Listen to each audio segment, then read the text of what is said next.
Les États-Unis ont l'habitude de provoquer des déstabilisations à l'intérieur du pays pour enfin renforcer sa présence et ses emprises sur celui-ci. En attaquant le 7 octobre 2023, le Hamas a exécuté à la lettre les ordres du gouvernement. Chers amis, bonjour. Nous sommes ravis de vous présenter le premier épisode d'une série dans laquelle nous nous penchons sur l'analyse politico-stratégique des décisions majeures qui influent sur l'ordre mondial. Je précise que je suis un passionné des relations internationales, ces dernières qui sont régies par le droit international, dans lequel je fais mes études en master. Pourquoi cette attaque a-t-elle lieu aujourd'hui et non hier? Et surtout, pourquoi pas demain? Un élément clé de notre analyse sera les manœuvres de l'Iran pour boycotter les accords d'Abraham, conçus pour normaliser les relations entre Israël et certaines nations arabes. Alors, chers amis, juste avant, permettez-moi de vous présenter notre partenaire pour ce premier épisode, qui est Sadar. Si vous voulez plonger dans l'élégance intemporelle ou la mode rencontre l'audace, si vous voulez des pièces uniques, tendances qui activent le sens de votre style, je vous conseille de faire chaque jour une passerelle avec leur collection avant-gardiste. Je vous invite à les contacter sur leur page Instagram SND Closet Sadar, la marque de vos goûts. Cet épisode traite de l'attaque du Hamas et des implications politico-stratégiques qui l'entourent. Pourquoi l'Iran a-t-il pris cette position? En quoi le Hamas est-il devenu un instrument dans cette stratégie régionale? Des intérêts géopolitiques, des rivalités régionales aux manœuvres diplomatiques. Cette vidéo promet une exploration approfondie, éclairante des enjeux qui entourent l'attaque du Hamas. Tout d'abord, faisons un petit tour d'histoire. Le conflit israélo-palestinien est enraciné dans une histoire complexe et a débuté au lendemain de la Seconde Guerre mondiale, avec la création de l'État d'Israël en 1948. Cette formation a engendré des tensions avec la population palestinienne, perdant terre et droits. Les décennies suivantes ont été marquées par des conflits, des guerres et des négociations infructueuses, alimentant un cycle de violence communautés israéliennes et palestiniennes. Des questions cruciales telles que la souveraineté sur Jérusalem, le droit au retour des réfugiés palestiniens et les frontières ont constamment entravé la quête d'une solution durable. Les périodes de tension ont connu des moments clés tels que la guerre des 6 jours en 1967, les intifades des années 80 et 2000. Malgré les tentatives de négociation de paix, notamment les accords d'Oslo en 1990, la quête d'une paix durable demeure échappatoire, contribuant à la complexité persistante du conflit israélo-palestinien jusqu'à nos jours. Alors, pour répondre à la question du début, il est nécessaire de répondre à la fascinante question: qui a commandité l'attaque? Le Hamas?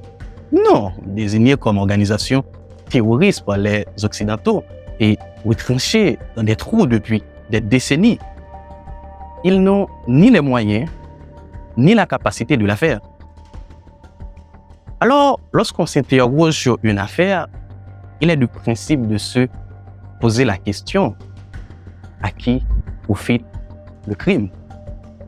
Puisque, à coup sûr, l'acteur qui a financé à hauteur de centaines de millions de dollars sur plusieurs années a sûrement des intérêts.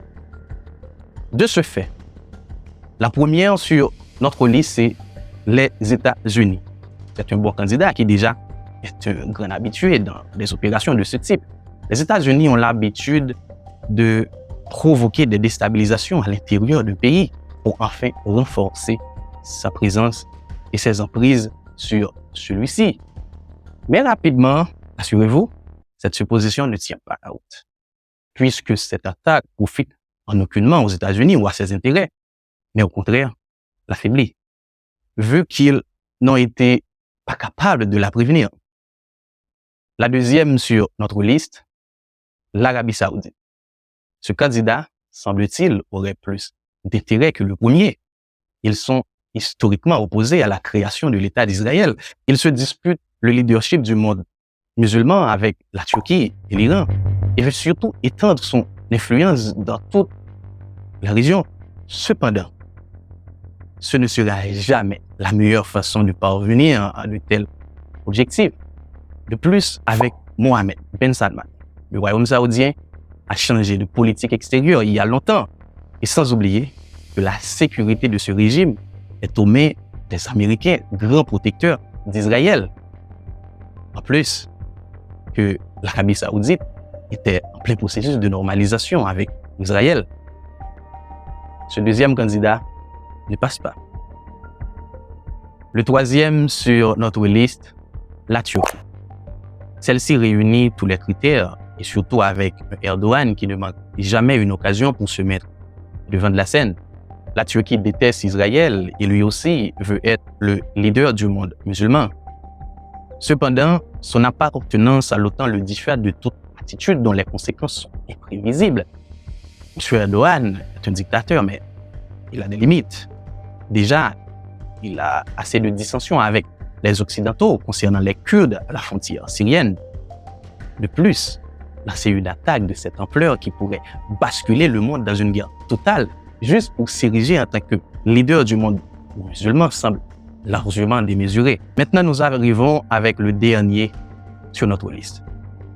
Déjà, l'Iran et le Hamas poursuivent les mêmes objectifs qui sont la destruction de l'État d'Israël.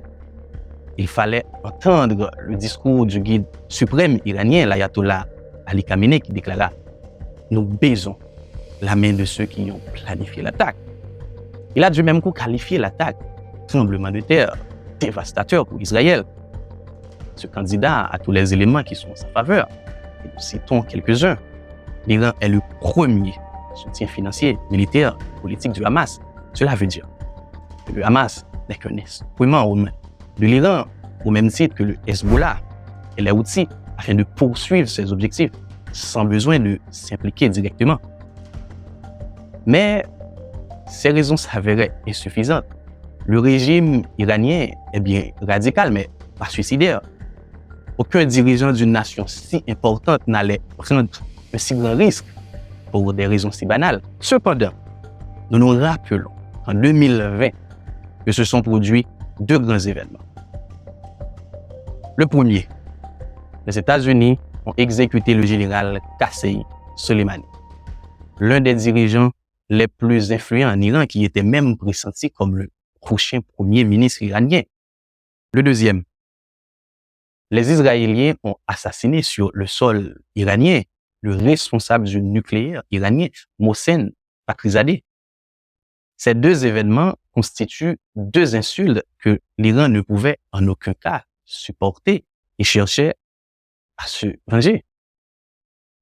En 2021, comme pour couronner le tout, les accords Abrahams devraient normaliser les relations entre Israël et certaines nations arabes en vue de renforcer la sécurité d'Israël et contrer l'influence de l'Iran dans la région.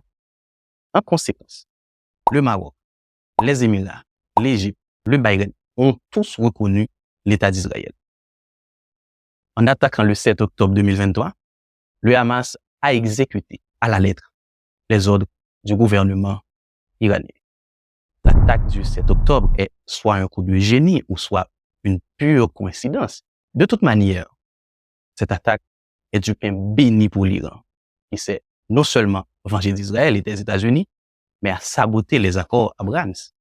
C'est ce qu'on appelle d'une pierre, deux coups, ou dans le cas précis de l'Iran, d'une pierre jusqu'à 5 coups. Pour l'instant, des pays favorables aux accords Abrahams, comme le Soudan et l'Arabie saoudite, ont décidé de suspendre ou reporter leur normalisation avec Israël. Avant, l'Iran n'aurait pas pu mener à bien ses attaques car Washington était présent dans la région. Une telle attaque n'aurait jamais échappé à la vigilance de la CIA. Et demain aurait été trop tard, vu qu'Israël a été à quelques jours de conclure les normalisations en vertu des accords Abrahams.